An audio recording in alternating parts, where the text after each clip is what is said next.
October, what a month. What holidays in this month? I completely forgot. Let me check the calendar. It's spooky time. Much better. In celebration of the spookiest month of them all, we have to talk about some very scary topics like paying bills, paying child support, premarital intercourse, and skeletons. That's really all I got. Wait, I know that. Hell yeah. Goosebumps. On God, I love this show and book series. But mainly the show. We don't really read books in this household. Maybe Captain Underpants, but that's besides the point. The show scared the hell out of me as a kid, especially the Haunted Mask and Slappy the Dummy episodes. I hated that mask in specific. It still gives me goosebumps.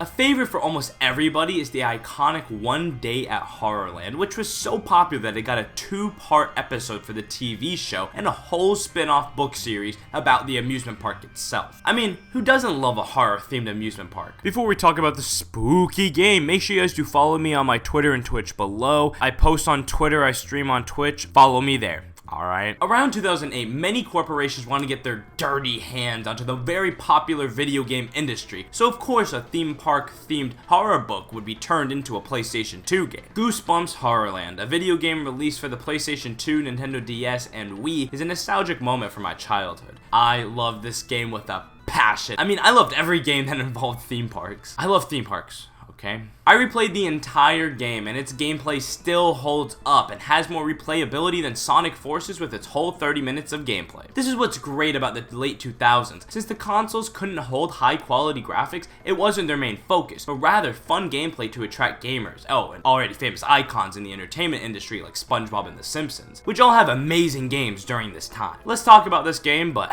let's jam out first.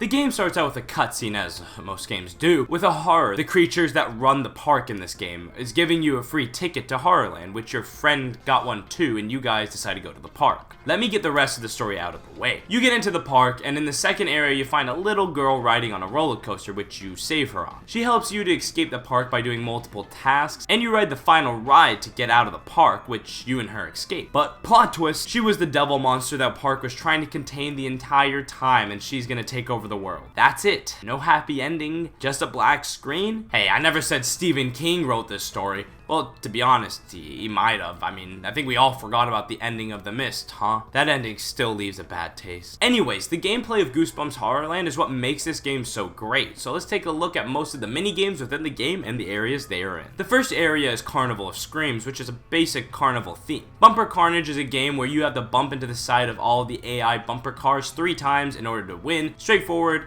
pretty easy. Horrorland Derby is difficult, as you have to either barely move the stick to jump or spam and break your thumbstick to move forward.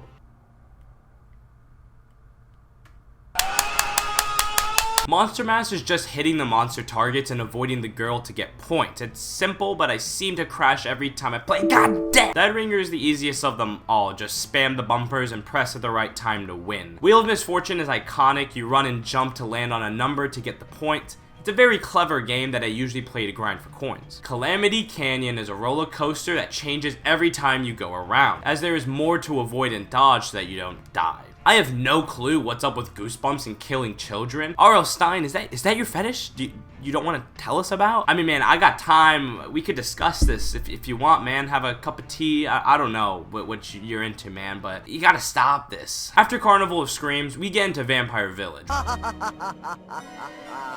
Nate!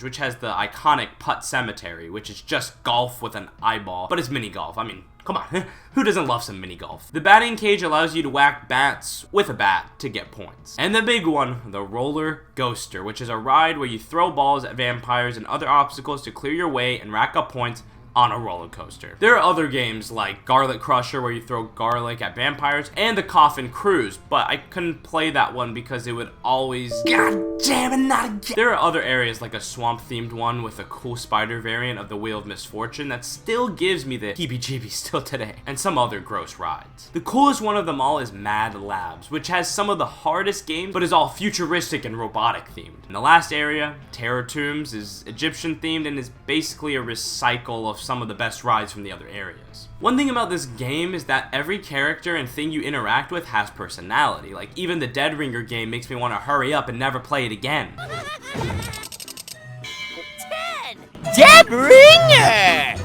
Wow, you really rattled my bones with that one! The only thing this game needs was local co-op and it would have been golden.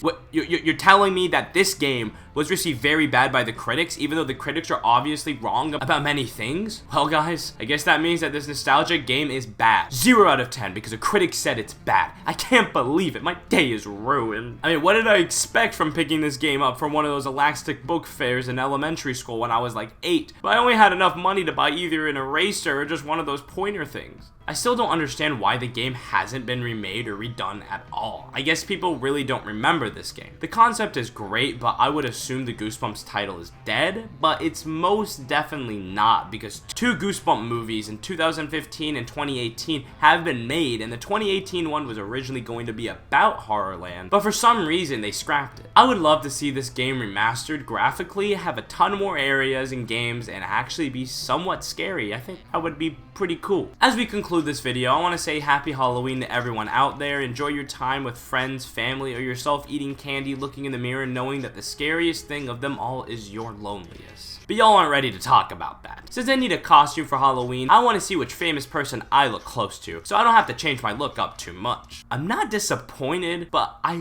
feel as if it will be very hard to pull off without looking like a racist.